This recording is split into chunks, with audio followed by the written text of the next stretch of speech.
I'm Gary Lyon and welcome to Access All Areas. Well, after a long Easter weekend of football, we finished the round with a new competition leader, Damien Barrett. The Cats are at the top of the ladder, and what a game it was against the Hawks. It was, Gaz. The Cats can pull apart the Hawthorn game plan like no other club. I want to get your views straight off the top here today. How they managed to pull apart that game style of the Hawks with the kicking, which has been the high point of the Hawks. Yeah, it has. I think their forward pressure was extraordinary, and these are some of the best kicks in the competition. Matty Suckling under pressure, hands the footy back. Cole Chaney, look at the way they...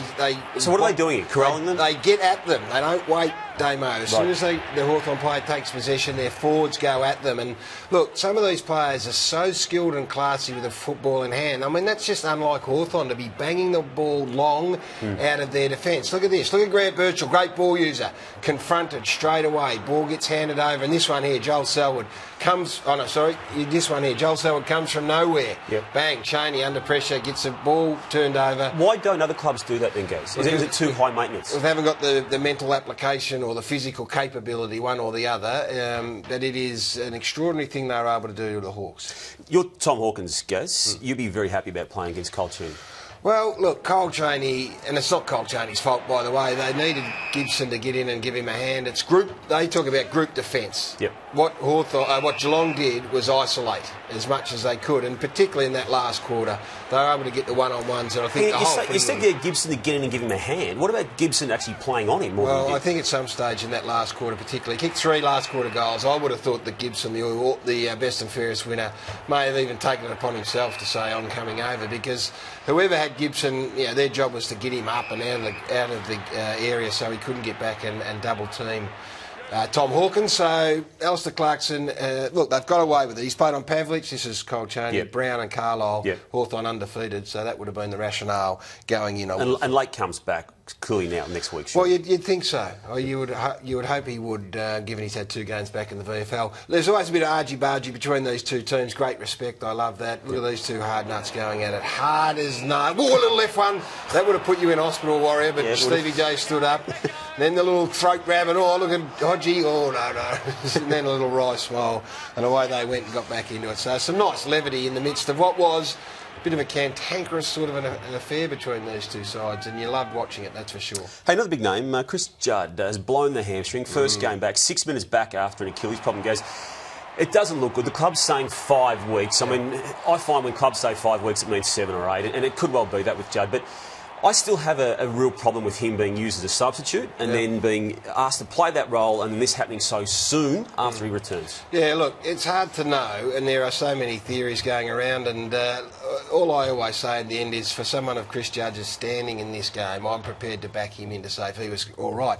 I understand the other argument that says he'd only had a couple of training sessions and playing as a sub would have been a hard thing to do. The requirements of a sub are to be explosive from the outset. I'm not sure it was the right move for a bloke at his age and stage coming off an Achilles. Yeah, perhaps not. And I said that before, but once I realised it was a sub. And it's hard to know. As I said, I put the faith in him. I don't think they would have taken an unnecessary risk. Hasn't worked. I wouldn't be writing Chris Judd off. You're not going to write him off? I'm not writing him off in any way, shape or form. Okay.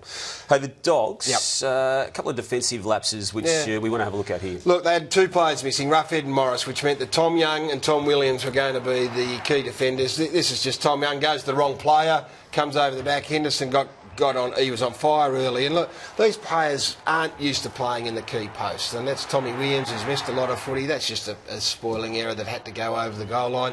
These are errors that these boys would look at their tape, there's Tom Williams again, allowing the front spot to go to Lockie Henderson. When you're playing on the third tall or you're playing on a half-back flank, Tom Young, not expected to play on players like Jared Waite, who play in the key position. So, look, that had an impact on the contest, no question about that. Just trailing in, Tommy Williams. Are these his fundamental footy flaws, though? Yeah, they are. They're concentration lapses that you don't expect from your absolute elite defenders. And look, Tom Williams hasn't played a lot of footy. That's the other thing. And hasn't got a footy background. Look at Tom Young. Watch this, though. This is a stoppage. There's Jared Waite wandering off inside 50. Tom Young's just down there looking at the footy going, oh, I wonder what's going to happen here. And in the meantime, had it been spat out, then Waite was in space. So they want Morris back. The other thing is, Dale Morris playing at full back. He's screaming at Young. He's screaming at Williams, saying, get back, get back. So they are issues for the Western Bulldogs. More issues from an Essendon point of view for their forwards. They're not getting the job done. They've got all sorts of issues up there. Before we get to that, though, Mark Thompson had some drama about the way his players recovered after coming back from a very hot game over in Perth. This is what he had to say post-game. It is mentally and physically. Like, I'm not sure how much recovery sessions our boys have done.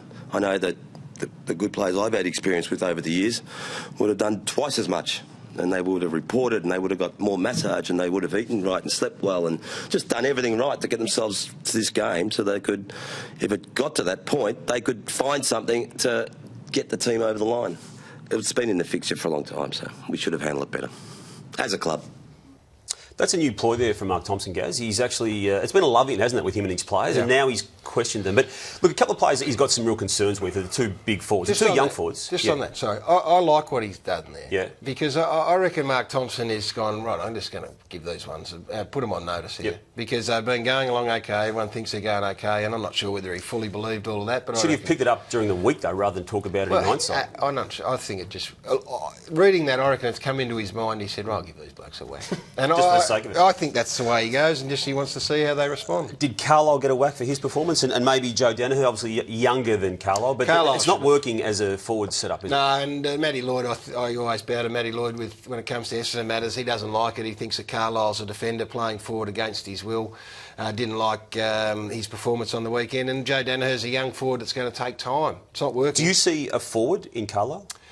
I think I see a more comfortable defender. Yep. He went back and straight away looked more comfortable. Remember, he was a forward as a pinch hitter. He swung forward last year. And the mindset of doing that's different to starting as a forward. But I mean, he remains defiant, Mark Thompson. He says he'll play forward. Yep. And so we'll see what happens with Anzac Day. Bell Chambers and back into that side you would expect to help out. Okay, one forward who is dominating this competition this year is Nick Revolt. It's blast from the past stuff for him, isn't it, Gaz? Oh, even better. And what we want to do today is just put umpires on notice. Yep. Not that they'd listen to us, but I've had enough of umpires just handing out Brownlow medals, not handing them out, you've got to win them, but just they are exclusively the domain of a midfielder. Yep. And you can't argue with that. I mean, they look at stats or whatever the case may be, they underplay the value of defenders and also key forwards. Nick Revolt needs to be in this Brownlow race after round 5 up to his ears. He should be in front with Selwood legitimately at the top, with Ablett as well, but he's had 4 of probably 5 games where he's 2 or 3 votes. You can't say they hand out Brownlows, Gaz. No, wrong phrase. You don't hand out Brownlows, but they have become the domain of the midfielder, Damo. You can't deny that. There hasn't been a forward win this award since Tony Lockett 27 years ago, Damien. It's true. And it's There's been a couple of ruckmen who've won it, though. They're midfielders. They're just glorified midfielders. So Scotty Wind, a midfielder. Yeah, well, we've played in the midfield. Where do you play as a ruck?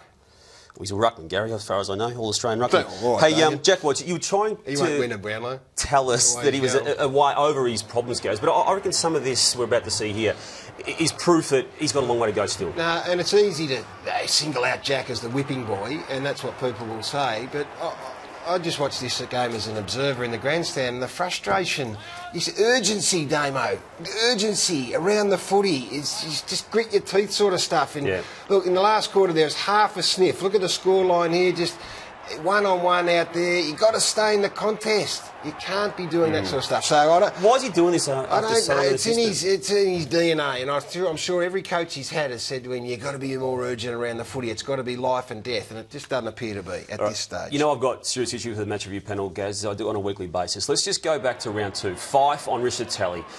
I was supportive of this decision because I felt it was the message they're trying to send, Gaz. Accidental head contact. Medium impact, they deem that to be. Correct. Medium impact, OK? So that's the benchmark they've set. 2 weeks out for Fife. Had carryover points, but 2 weeks medium. out. We go to Douglas on Ward. He's not having medium impact. He's going straight to the gallows. They're sending him straight to the tribunal. Now, he got concussed. You can't go picking players off the footy. Fair enough. They've deemed this serious enough to go. But why is that going to the tribunal? Well, this is the point, Damo. We're in this together. And then this is the worst one, Gaz. Glass on Wingard.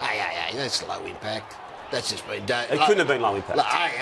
Only low impact. Wingard jumped off the ground, put the bloke in hospital. Wingard went to the hospital, Gaz. Low impact. And what was Glass's intent? I've had a close look at this now. Glass's intent was to hurt Wingard. I think it got low impact on that. Honestly, how can you justify that? Again, we're going to race out of here, but how can you justify that as low impact when you take your eyes off the footy, jump up in the ground and put a bloke in hospital? And on the other hand, you deem one to be picked off the footy to go straight to the tribunal. That's how serious you deem that. And that 5 the week before to be medium impact. Got it wrong. I'm sorry, they got it wrong. Mark Evans needs to use the discretion he's got on these. He didn't with merit, and he needs to on that glass one. I'm telling you, he has to. He needs to get the score review right too, guys. This happened on the weekend against Melbourne and Gold Coast. And this is a James Frawley goal.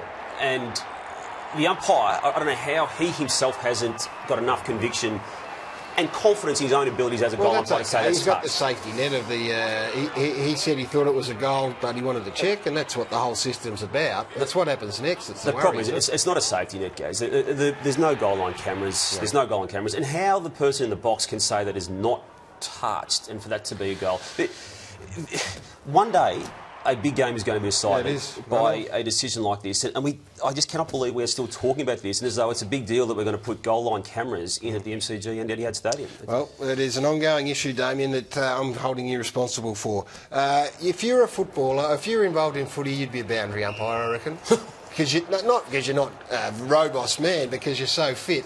Do you reckon you'd be able to toss this footy in reasonably well? Probably better than that, Guess. It wasn't a good weekend. It wasn't just these ones we're highlighting here. It was across the board. This one here from Billy Pennell, the umpire. Troy Pennell. He got in the way there of Kirtley. I would have thought you'd got to throw that up. I'll be interested to hear what the umpires say here. That's a screen. That's the best screen of all time for Eddie Betts.